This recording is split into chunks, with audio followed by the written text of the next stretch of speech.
welcome everyone to Rock M Radio. This is the beginning of a brand new episode of Dive Cuts. We are live on YouTube for Rock M Plus subscribers. It is season 8 already. We're here to talk about your Missouri Basketball Tigers as the only podcast strictly talking about the Missouri Basketball Tigers. I'm your host, Sam Snelling. If you're watching on YouTube, you can see me on your left, I think. We're using new streaming software today, so it's quite possibly this is flipped around for you, but it should be on your left. Take a moment to hit the like button, and if you haven't already, hit the subscribe button so we can help grow the channel a little bit. You will notice that it is not Matt Harris to the right today. It is Matt Watkins, aka at Data Mizzou. Mr. Data Mizzou, how are things there in Glendale? Doing pretty well. Having a little camera issues, but I think we're all sorted out now using the less sophisticated computer camera, but we'll make do. Yeah, we're learning. So most people, longtime listeners, may know like we are affiliated with Fans First Sports Network. They recently migrated us from StreamYard, which we had been on for more than a year. We're very sort of comfortable with the settings and all that kind of stuff with StreamYard. And now we're using Riverside.fm. There's a few extra bells and whistles, so I'm sure as we kind of like get going on this, like I'm sure we'll come to love it. But there's always a learning curve with new stuff. So bear with us if things look a little different, if things are a little patchy. We'll get it figured out and hopefully get this going with more regularity, or at least more consistency. So talking about the Missouri Basketball Tigers, since that's what we're here to chat about. It's been a really pretty quiet summer. They did sort of miss out on one of their top targets, the 2026 class. Earlier in the spring. But like since the players have hit campus, the only thing that we really have going on is some occasional workout videos get posted to Twitter. Nothing terribly exciting, nothing that we're really learning. This is the best time of the year for coaches because everybody looks great. Everybody's, invested and all that kind of stuff. There's no playing time to be missed and all that sort of thing. So the main thing that we're looking at in June and early July is a lot of recruiting. So we're going to lead off here with the most recent news of Missouri kind of landing a big commitment. If you are only getting your news through Rock M Radio and you're not going to Rock M Nation or Rock M Plus for any additional news, then you may not be aware. But basically, Missouri's top player on their board for the class of 2027 decided to wrap up his recruitment and just committed to Missouri, which is great news for Tigers and Tigers fans. His name is Scottie Atkinson. He is a wonderful young man who has chosen the best high school in all of Missouri to attend. That would be Webster Groves High School. He is a statesman. He's already won a state championship. He's been Gatorade Player of the Year. He is a high 4-star player. Matt Harris just updated ESPN's rankings, came out. He is number 31 on ESPN, 37 on 247, and slotted 26 by On3 Sports. Watkins, how excited were you when this news sort of came across your feed? Oh, I would say pretty excited. I think it was more unexpected in the bigger sense than actual excitement about the player. And not that I'm not excited about Scottie Atkinson, just that, as you had said, it had been a very quiet summer, and then all of a sudden we hear various things that, Mizzou may be getting a commitment today. Who could it be? Well, turns out it's Scottie Atkinson, which was a pleasant surprise, I think. You see a guy ranked in that area, and you can kind of think about a comparison to Honor Boateng, who is ranked in that almost exact area as well. But when you look at the two players, they're quite different. Boateng being much more of a physically advanced player, maybe a little bit lacking or a little bit behind in the skill development category. And then you look at someone like Scottie Atkinson, who's the exact opposite. Not to say Honor doesn't have skills and Atkinson doesn't have athleticism, but when you're looking at his developmental process, Atkinson is definitely a skilled player and one who can score the basketball pretty well in what we've seen from him thus far in high school and on the summer circuits. So, I think it's a good thing. Anytime you get a commitment from a player like that, it's a good thing, even though he's just now going into his junior year, so we're a couple of years away from it, the rubber really meeting the road, so to speak. But I think it's a good thing for Mizzou. Yeah, I wouldn't necessarily rule out the possibility of him, moving up classes. I think he's a little bit, and not that he's not old for his grade, but he is on the older side for his grade. So it's one of those things like if your academics are sorted out, it's one of those things that you can do. As a sophomore, he was the Gatorade Player of the Year in the state, won a state championship. He's playing for Mocan Elite, and he's been dynamic for them. So it's one of those things where it wouldn't surprise me if we sort of progressed this a little bit and he moved into the 2026 class. I don't necessarily think that's like a certainty or that's anything that we might be thinking is going to happen right now. But I would say like it wouldn't surprise me, and it would be a situation where, even if he does end up reclassing, let's say that he doesn't and he stays in the 2027 class, this is going to mark the second sort of like big time high level commitment that Missouri has gotten from a point guard or combo guard, depending on how you want to classify him. Well ahead of like the kind of the normal recruitment. I think most commitments kind of start to kind of eke out in like the spring before a kid's senior year, and usually by the fall, most things are kind of wrapped up. There's a few kind of elite guys that maybe hold off until the spring. Handful that maybe commit over the basketball season itself, but it is pretty rare for a player to basically decide a year and a half out of just like his normal recruiting calendar that he's ready to shut it down. But by all means, like Missouri has done a really good job positioning themselves. Kyle Smith-Peters was the kind of lead recruiter. Anytime with a top target like this, Dennis Gates is always going to take a primary role as well. So those two, made sure that Atkinson's family felt very comfortable at Missouri.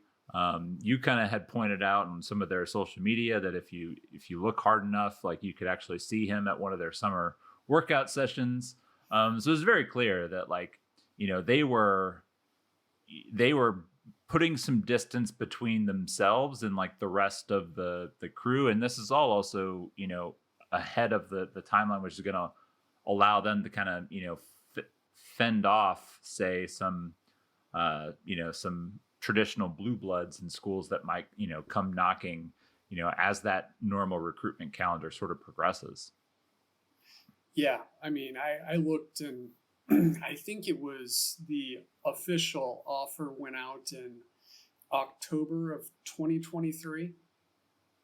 Mizzou offering Scottie Atkinson. So yes, it is an early commitment, but when you realize that they've been recruiting him for 2+ years, I think that probably makes a little bit more sense. It's not like they just got involved a couple weeks ago and this happened. No, I mean, Atkinson was on campus for bragging rights last year, along with several other prospects who Mizzou is still in on. But it's been a long process. They put in the work, and something you can say for the staff. They're not going to win every single prep recruiting battle, but when they get their hooks in a guy, they do pretty well.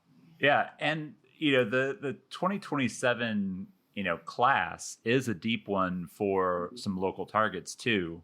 I know that some fans may be acutely aware that Jimmy McKinney has a son who is in the 2027 class. He's playing for Vashon. He is a highly rated 4-star prospect. A kid that I'm a big fan of is Chase Branham out of Rogersville. People are unfamiliar with where Rogersville is if you're not accustomed to the southwest portion of the state. It's a little ways out of Springfield, Missouri. Right on. Yeah. So, but another, highly rated 4-star prospect. Branham's a little bit more of like a true combo guard, shooting guard. McKinney is probably kind of like that, similar to Atkinson, in that he's a kind of a point guard, maybe as a scoring guard, like presence. It'll be interesting to kind of see how this plays out, because having Atkinson, who, I think we both agree is like their top target, maybe can shift the board a bit, and we'll see. Maybe it is, just kind of becomes a race to like who's the first one to commit, whether it's Branham or McKinney, and then you just take that guy and just, and let the other one move on. Because I can't imagine that you'd want all three. I think that might get into a bit of a crowded class. Yeah, we'll have to, and of course it depends on whether Scottie Atkinson stays in the 2027 class or if he moves up to 2026, what they get in the 2026 class. I think they're probably not going to take commitments from all three at this point, but 12 months from now, the calculus could change pretty dramatically. So I think, that's the nice thing about getting things done this early, is it gives you time to plan about what you want to do and get your top targets on board and take care of things that way. And so landing a recruiting target 2 years out, when you haven't even landed a 2026 target, it is one of those things like, the 2026 class, it does seem to be that, and Matt Harris is kind of putting together some stuff on some of the, we'll say some of the higher end targets. Dennis does seem to be kind of taking some big swings. They did miss out on JJ Andrews after Andrews committed to Arkansas.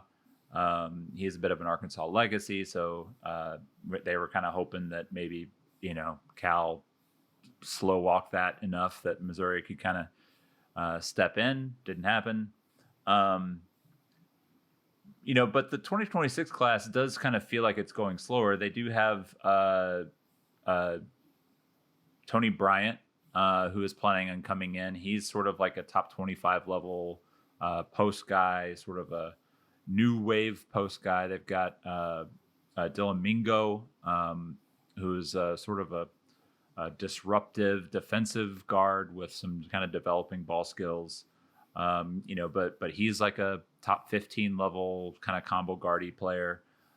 So he is kind of taking some swings. And I think they're still wanting to bring in a post, although the post board might be thinning out a little bit. They have Sheik Pearson was one of their top targets in the 2026 class, and he is already committed and he reclassified too, I think, to go play for Marquette. Yeah. So that is a bit of a hit. And then Tristan Reed. Not Terrace. His younger brother. Yeah, not Terrace. I was close to saying Terrace. It is Terrace's brother, though. Tristan has been kind of a guy sort of right there, who's Missouri has been in on for a very long time. And then the other guy, Ethan Taylor. I was looking, couldn't find his first name. I remembered Taylor. Taylor is a guy who Missouri was on very early. The market for him has kind of gotten formidable here lately as some of his skills have blossomed. He was always kind of like looking like a project, and some of those skills are starting to come together. He's gone from sort of like a top 100 level guy to he's currently ranked 21st, 22nd on 247 Sports. So, with all of these things kind of getting crowded for them, if they're, the likelihood of them maybe taking two bigs has decreased a bit. They've missed out on, unless I guess they could get, Tony Bryant. I'm always skeptical of going well out of your region when you are a non-blue blood school and no real history of recruiting in that footprint. And so both Mingo, who is a New York kid, and Bryant, who I think is a New Jersey kid. I thought he was from Florida. I think Bryant, he's that is. currently in Florida, but I think Okay. he's originally from, maybe it's either Pennsylvania or New Jersey. Okay. But I think he's originally from the Northeast. It's always hard because like these guys' recruiting profiles always list them where they're, it's Right. like 247 lists all these guys as being from Missouri, and because they're at Link Academy. It's like, I mean, he's not a Missouri player. Right. Like Chase Branham, yes. Scottie Atkinson, yes. Jimmy McKinney Jr., yes. Like those guys are Missouri players. But like, what was it?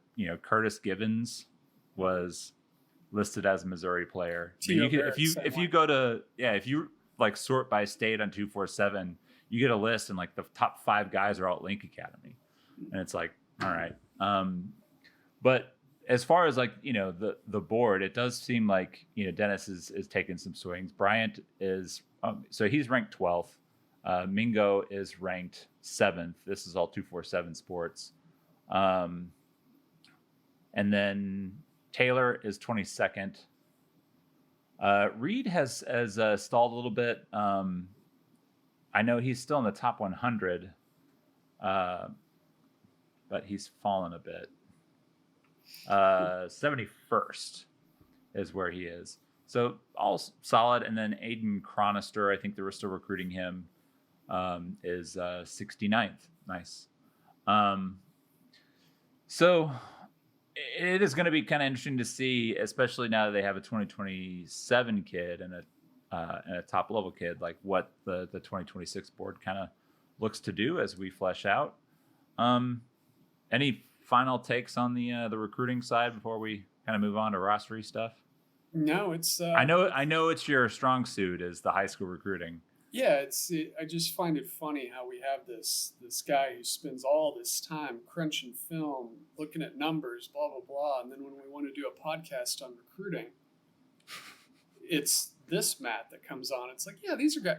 I like him. Okay. And he's off hitting golf balls. I know. It's just it's aggravating. I want to be the one hitting golf balls right now. I have no desire to be hitting golf balls right now. Not in 91 degree weather. I'll take the pool, and a nice light lager or something like that. That comes out. Yeah. So let's get into the roster because you did kind of do a, I guess we'll call projections version 1.0. For anybody who enjoys some of the preseason stuff that we do. Last year, we sort of changed the game a bit and started actually doing projections all around the SEC.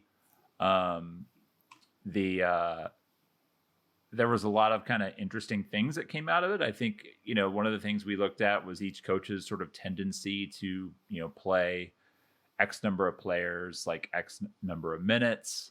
So we were able to kind of, delineate just a blank roster, not a blank roster, but a filled out roster, and try to actually fill that into roles based upon, history. And we got some interesting results. We nailed some stuff. You miss on stuff. It's, it's all guesswork. Not complete guesswork. That's the wrong term there. Guesswork. Educated guesswork. But there's some estimating going on. I can't seem to get your thing to load here. There we go. So your projections, and we're, I think, probably a couple weeks, a week or two from doing everybody's top 8, one of my favorite off-season projects. Mm-hmm. So let's talk about Matt Watkins' top 8 based upon his projections. So top 8 is always, who do you think is going to be the top 8 guys in minutes played at the end of the year? And everyone always squawks at me and says, oh, well, Dennis Gates wants to play like a bigger lineup. He wants to go 10 deep. I'm like, that's fine. He can play 15 guys if he wants to, but the minute breakdown is going to have 8 guys who have more than everyone else. Like that's like you don't evenly distribute all the minutes. So what happens is you have like this stepping stone of guys playing fewer and fewer minutes as you go down the roster. Your leaders here look to be Mark Mitchell, big surprise. Anthony Robinson, Another let's pray he can stop fouling. Sebastian Mack in the 3 spot. Trent Pierce as the 4 spot. Not the starting 4, just as the 4th most minutes. Javon Porter, maybe a surprise to some, coming in 5th with 58% of the minutes. Then Jacob Cruz, 44.3. Honor Boateng, 34.1. And T.O. Barrett at 28.7. That's 8, right? I think that is 8. Yep. Okay. So T.O. Barrett, Honor Boateng. Barrett playing about a quarter of the minutes. Boateng playing about a third. Cruz playing about 44%. Porter, your first round, what did you like about how this came out? What did you not like? What might need some tweaks? Well, I almost kind of like doing it the first time better than I like doing it subsequent times, because this is just my opinion. I haven't talked with anyone about whether this is accurate or not. This is just kind of my first guess and what my gut feeling is. And it's based on several things. First of all, I went through every player's numbers, career numbers, to look at what they do well, what they struggle with, how the team might be built with these players, what guys fit in what roles. And this is what I came up with. Now, as the summer goes along, I start talking with people like, hey, who looks good, blah, blah, blah. And then as we get even closer, it's like, well, maybe I feel like this guy should be higher, this guy should be lower based on what I've heard or what we're seeing, So this is the only time throughout the entire process that it's just my opinion. I feel pretty good about the minutes breakdowns, like how many minutes those slots are playing, but which guys occupy those slots, that's a bit of a question. But as far as how I liked it, Anthony Robinson did have some consistency issues, but he did play 20 minutes a game. Mark Mitchell, I believe, led the team, if not was top 2 last year. So those guys are pretty safe bets to be in the top 3 or 4. Sebastian Mack is a guy who I like, and I think the staff likes. And Mizzou doesn't really have an obvious combo guard replacement on the roster, so that's why I like him at 3rd. And then you have Trent Pierce and Javon Porter, which, some might say they're pretty similar players, and I think there's some truth to that. But, when I really look at Javon Porter, you'll hear, well, he's not a 5. Like, well, that's fine, but he can play the 5 to me. He defends well. And when you look at his offensive stats, especially his shooting numbers, if you get those types of numbers out of the 5 position versus 3 or 4, they all of a sudden look a little bit better. If you've got a starting center who's 6'11", can defend a little bit, and shoots 30% from 3-point range, that's not bad. But if you look at your starting wing doing that, that's not really what you want shooting-wise. So, I was pleasantly surprised when I dug into his numbers in film that he really did step up this year defensively, including guarding some pretty tough interior matchups in the West Coast Conference, like St. Mary's and Gonzaga, and even like teams like Oregon State and Washington State weren't bad. So when you look at what he's done, I think he projects pretty well there. But, where does that leave a guy like Sean Phillips? Well, he just missed.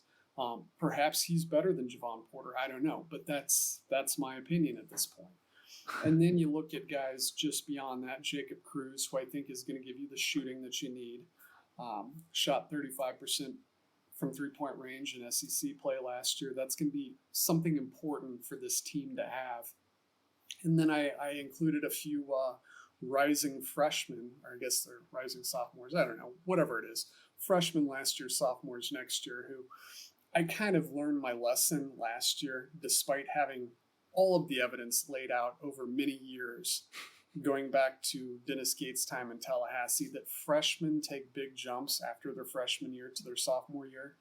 I knew that, and yet I still had Anthony Robinson 7th or 8th last year in the preseason projections and Trent Pierce 10th. Well, that was wrong because they got a lot better. So I'm betting on those guys, those freshmen, becoming better as sophomores this year. So that's how I kind of got to my top 8. And there's some guys that are just outside of that I would not at all be surprised. You know, a Jaden Stone, a 5th year, 6th year player coming in, has a scoring record, and Dennis Gates has absolutely nailed Horizon transfers when it comes to getting guys who come in and fill a very viable role.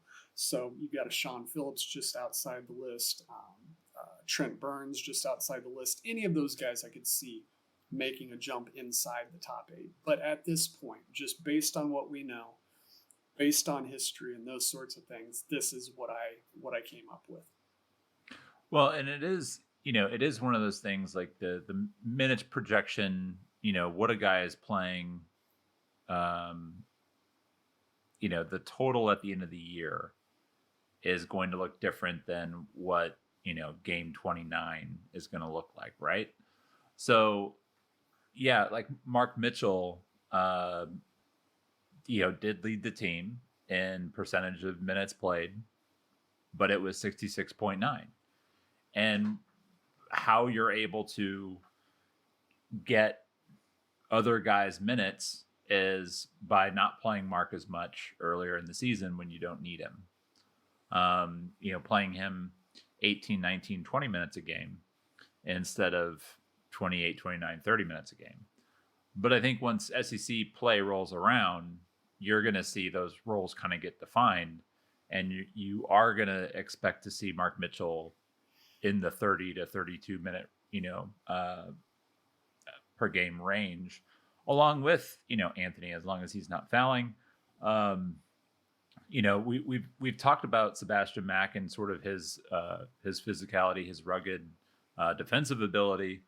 If he can kind of get, you know, things working offensively and become a consistent shooter, like I don't see how you keep that guy off the floor a whole lot, just because he's already doing everything else well. You know, and he gets the free throw line a lot. But it is going to be interesting because, you know, like talking about Porter, I think, you know, Porter's ability to play, you know, the 4 and the 5, Trent Pierce's ability to, because this is all about who can you guard, right? Mm-hmm. Trent Pierce can probably go 3 through 5. His size can bother people on the perimeter. He played the 5 a lot last year. I mean, he started 19 games basically at the 5. And so like how they sort of divvy those up is going to get interesting. And also like how guys sort of take to this off season. You know, like we're just now starting to kind of hear how guys are doing in workouts. And, you know, like we kind of joke, like it's that time of year, everybody looks great. You know, but as you get past like the,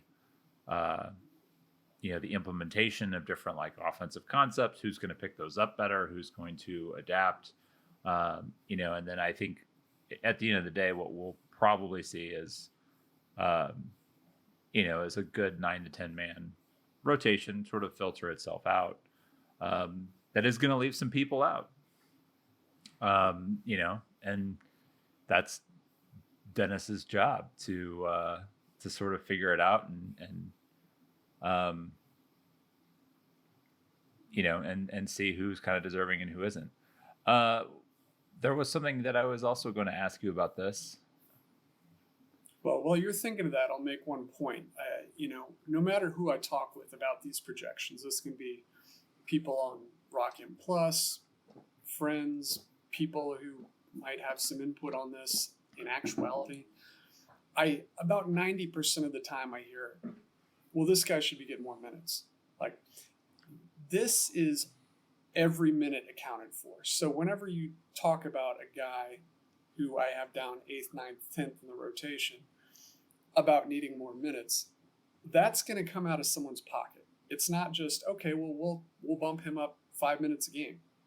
Well, then you're playing more minutes a game than are actually allowed. You know, everything about this is a give and take. So, you know, any guy towards the bottom of the rotation is going to have to take someone's minutes above him if he moves up, and that's just how it works, So I don't know if that gave you ample time to recreate the question in your head. I just wanted to. No, not at all. But it does bring up a good point, because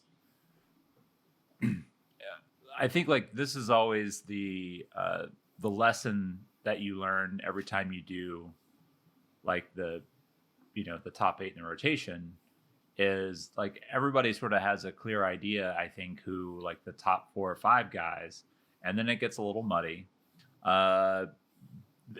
It does tend to bear out at the bottom of the roster that certain guys are just more likely. And I think, because of the prevalence of the transfer portal, because of the prevalence of,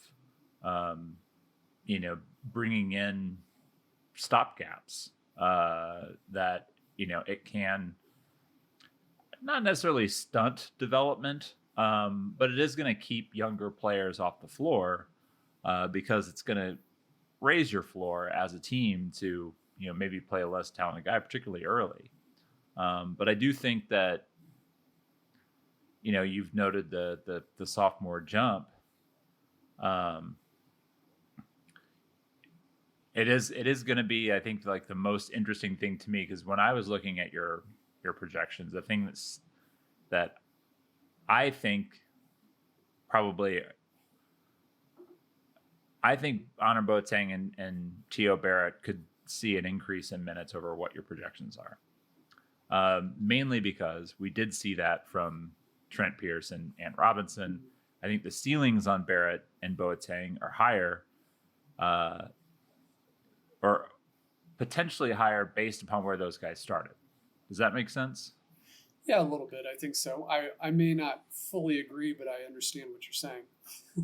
Well, yeah. So like what we sort of thought we were going to get from Honor, maybe, when you just see what the rankings are. Mm-hmm. And then you also know like he was, had a little bit of a setback, because he was injured early in the summer, and having sort of like that full season of development, and then you're able to kind of hear from people around the program that, like where he was at the, beginning of the season versus the end of the season is different, but we had already kind of established, where the program was with the guys on the floor, like you're not going to start sitting Tamar Bates and Caleb Grill, right. And the SEC tournament, like you're gonna play those guys.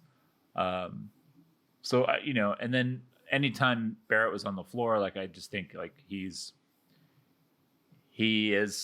was at least all last season sort of prone to some questionable decision making at times, but he was always competitive. He always defended well, and he did make a lot of good things happen when he was on the floor with the ball in his hands. And he's a big kid too.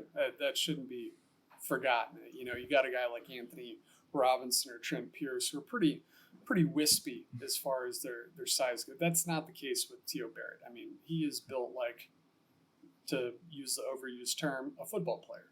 He is a big kid, 6'4", well-built, strong, and that gives you a little bit more leeway when you step on the court when you're built like that. Same thing with Honor Boateng. So I do wonder if getting sort of further into it, like minutes projections, if you are going to, maybe push some of the top guys, pull them down a little bit. Because again, like looking at last season's minutes, just last season, I haven't fully calculated Dennis's slot minutes yet. I need to do that. But Mark played basically 67%. And in your current projections going into next year, you've got it about 72. And Mark was out for a game and a half last year. So give or take, that's pretty close to where he was last year. And he did play. He have some heavy minutes in like the middle third of the SEC season where he was playing. I think we even noted like he was probably playing a bit too much. So next up was Tamar at 64.5. Tony was at 54.4. He was a guy who was sort of banged up early in the season, kind of prevented some of his minutes from peaking out. Caleb Grill did miss some time. He ended up at 55.7. Ant was healthy all year, but obviously, like some of the foul trouble, he was at 55.6. But the guys like kind of the back end of the rotation, Josh Gray was at 37.5. Jacob Cruz 31.2. I do agree with you. We could see like an increase there. Quez was 32.6. So like, is that something that you've kind of considered as, bringing down maybe the top guys a little bit to sort of, bring up some of the guys sort of at the bottom end of that 8-9 range? The minutes that I have posted on there, which again, if you're members over at Rock M Plus, these are all posted up for you to look at. But the minutes that I have there are basically a weighted average of Dennis Gates' teams at Mizzou and at Cleveland State, with a little bit of Florida State pecking orders mixed in. Less on the Florida State front since it wasn't his teams. But, the more recent teams at Cleveland State, his second and third year teams, and then, of course, this past year's team are weighted more heavily to get to that. Because those bear more resemblance to what this could be as opposed to a first-year team. But yes, they're included. But I think the big thing is that last year there was just so many little injuries here and there that I think knocked guys' minutes down. Like you had Mark Mitchell miss a game and a half. I think Anthony Robinson sat a game in non-conference season. Tony Perkins was banged up what seemed like all season long. Caleb Grill missed games, So I think last year is more of a little bit more of an outlier, that you had so many guys jammed up in the middle versus having it a little bit more spread out. But it's possible we could see that. I just don't know that with this year's depth being a little bit less deep than last year as far as 1 through 14 on guys you want to play every night. But, I could be wrong on that. We'll see. But it's been considered. I just think that, it's going to be a little bit more of a condensed rotation, I guess is the better way to put it. It's still going to be deep. Don't get me wrong. We're not going to go with 6.5, 7 guys playing all the minutes every night. That's never going to be the thing. But I don't think you're going to be seeing that 8 or 9 guys in the rotation playing as many minutes as they did last year. So with that said, we're going to get out of here. We are up against the 5 o'clock timeline that you and I both set. So we're going to be back in a couple weeks, or somebody will. There will be more dive cuts in a couple weeks. Experiment number 1 with the new software seems to be mostly a success, and we'll continue to learn. If you are watching, you notice I did kind of figure out what happened with my headphones, so hopefully that doesn't happen again. I can keep hearing everything that Watkins has to say. So for next couple weeks, thanks for tuning in, everybody, and we'll be back. Thanks for tuning. Thank you, everyone, for tuning in to Rock M Radio, a proud partner of Fans First Sports Network. Rock M Radio is the official podcast network of Rock M Plus, a new and exciting subscription service provided by me and the other voices of Rock M Radio. Please take a few moments to head over to rockm.plus and sign up for an account today. The cost is only $5 a month, and the benefits include access to our live podcast, a subscriber-only message board, weekly newsletters, and more. If you enjoyed this episode of Rock M Radio and would like to see more just like it beamed directly into your personal device, make sure to click the subscribe button below and tell your friends. Our podcast feed is available through the Apple Podcast app for iPhone, Google Podcast app for Android, whatever app you listen to your podcast. You can also find Rock M Radio on Spotify. If you're looking for a podcast about your favorite team that is not the Missouri Tigers, Fan First Sports Network is your answer. A full podcast network loaded with the team-specific podcasts covering Major League Baseball, the NFL, NHL, NBA, MLS, and more. And we'll be back with more episodes of Rock M Radio coming to you soon.